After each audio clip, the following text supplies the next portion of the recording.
Welcome to the Paper Snob. This is Tara. Today I am working on Mad About Mini Paper Pads. This is a monthly hop, and we're to use mini paper pads or scraps if you don't have mini paper pads. I happen to have plenty of mini paper pads, and this is also going to do today's Scraptember prompt, which is a 6x6 paper pad. Now, I'm going to loosely say I'm using a 6x8 paper pad because it matches this layout that I have sitting on my desk. This was the Scraptember prompt for cut files on the, I can't find it, 16th. So, I said during that video that I would be using this as page 1 of a 2-page layout for the hike that these photos here were taken from. And so I have some more photos from that day here and more that I have not printed and some that I have. I'll be scrapbooking this beautiful hike for days and days to come as I work. So, what am I using? I am using Simple Stories, Simple Vintage, Great Escape.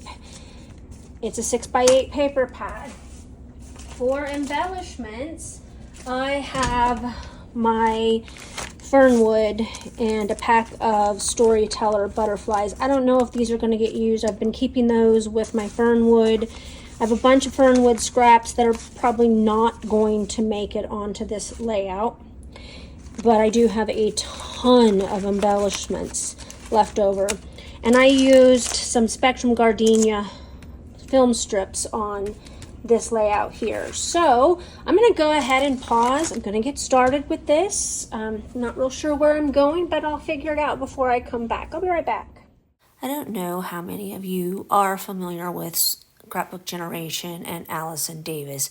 Allison Davis creates sketches for her in-store and online store for her family, and so I have taken many of her classes, and in fact she has several sketchbooks that are meant just for 6x6 paper pads. And so I'm not using one of her sketches, but I'm using her ideas. And what she likes to do is she likes to take a 6x6 or a 6x8 paper pad, and she likes to make a background on her 12x12 layouts.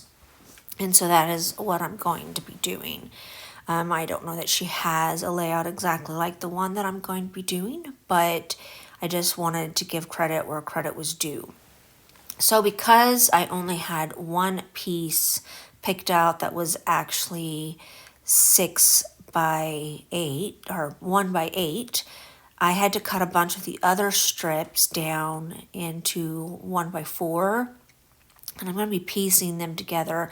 Now, because I'm going to have a strip of photos covering the middle of this layout, this is not going to be a big deal because all of where I pieced it together is going to be absolutely hidden. I'm also going to warn you that I don't get this on here straight. Go figure. And I will pause the video and I will fix it and I will come back. But right now I'm just going to continue doing what I'm doing so that you have a very good idea of what I'm talking about as I piece together the different colors from this paper pad into a full background.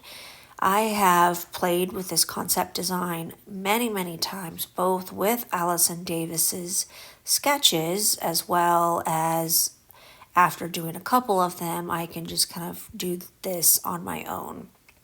And you saw that I used my Omnigrid ruler to try to make it straight. Well, that failed because the 3 on the side are not at the same level as the first 5. So I will have to take those all off and replace them, but you're going to get the general idea here.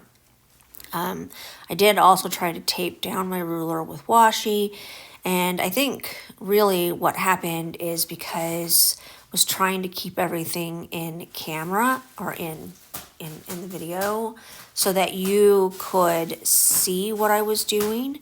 I ended up making it crooked. Normally I don't have this much trouble with it, but it's easily fixed. I'll just come off camera and I'll reposition all of them.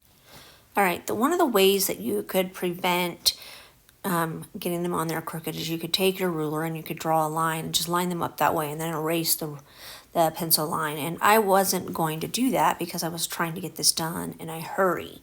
So after I got them all glued down on there straight, I did this hand stitching along the edges. What I'm doing next is I have this rub-on that's been sitting on my desktop for, I don't know, 6 weeks or so, and it's just left over from a previous layout and it matched the color. So I'm going to go ahead and try to get it onto this background here. It has been sitting out and not in plastic packaging, and I'm going to tell you that it was really hard to get off. That particular set of rub-ons was not hard before I let it sit out all the time, so I think the air damaged the ability for it to rub onto something.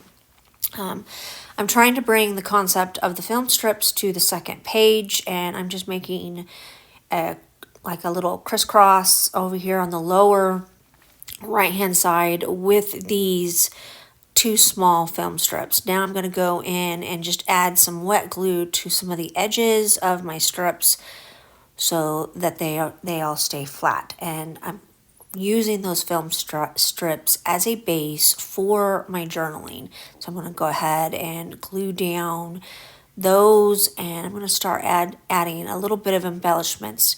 To be honest with you, I'm not going to use a ton of embellishment on this page, but I did want to bring across some of the same things that I put on the page with the cut file, and that includes these cute little dragonflies. The Great Escapes Simple Stories, Simple Vintage Great Escape had a piece of paper that had an identical, could have been lifted from Vicky Booten herself, dragonfly, and it was on the first page, and I put one of the chipboard ones right on top of it because it matched so well, and I decided it gave it a lot of texture, so I'm going to pull those in here as well. I also used a few of those those little circle elements that are on those chipboard phrase sheets, and I'm going to put those on there. Now I'm going to look for a second phrase, and I'm going to put that over at the top of it, and that will pretty much take care of the embellishment, I think, for this layout. I might come in and bring one more piece. I don't think so, though. Nope, I'm going to move them out of the way, and now I'm going to take some packaging and I'm going to cut it down, and I'm going to cover this strip of photos. Now this strip of photos, originally I had them all printed as 2x3, and the 2 on the end I reprinted before coming back with the completed background to 3x4 so that I would have a strip of photos that went across the middle of my design. I'm going to add some of the splatters. I used the Delusions white linen, and I used the Distress Oxide Lucky Clover on the original page. I'm going to come in and do that here on this page just so that I have both on both sides. So I like to make sure when I do a 2-page, I like to bring concepts across from page to page so that the pages are cohesive, especially in a design that is so completely different than from one page to the other. All right, I got this layout complete. I don't have my journaling on there yet because I still need to let these splatters completely dry first. And as I said, this is part of a 2-page layout that I created earlier this month. And so here they are, side by side. Tried to carry the dragonflies over, and I made a little bit of a visual triangle with those. I put film strips on this one, and tried to match the splatters as best as I could between the two. Did some stitching, and got my photos all on here, so pretty happy with the way that this turned out. I want to thank you so much for coming to my channel today. I really appreciate those of you who take the time to like, comment, and or subscribe. If you have any questions about this layout or any technique that I might have done that I didn't explain well, just drop those questions down below and I will get back to you as soon as possible, usually within 24 hours if I can. And I'm just glad you're here, and thank you so much for being here. Make sure that you check out the playlist below. There is a playlist for Scraptember, and then there is a hop list for each creator, or that lists each creator for Mad About Mini paper pads. So I'm really hoping that you will hop along with us today, and you have a great rest of your day. Bye.